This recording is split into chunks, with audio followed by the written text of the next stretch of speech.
Galit po ako sa mga iglesia. Pare-parehas naman kami. Bakit?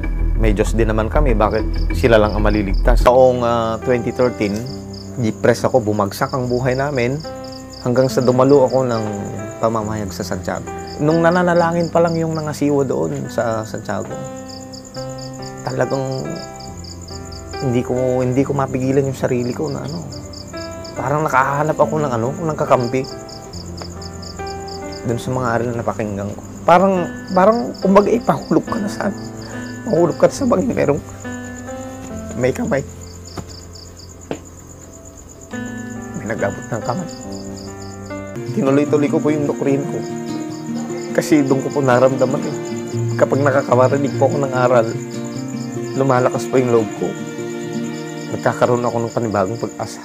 Ang pinaka-turning point ko po, naramdaman ko po yung presensya ng Diyos sa akin. Lalo na pagka pinakikinggan kong nangangaral yung ministro sa loob ng bahay-sambahan.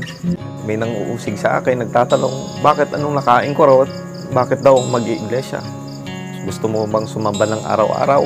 Ginaganyan po ako Pero hindi nila alam, sa pagkakataong iyon, ay panahon naman na para maglingkod ako sa Diyos.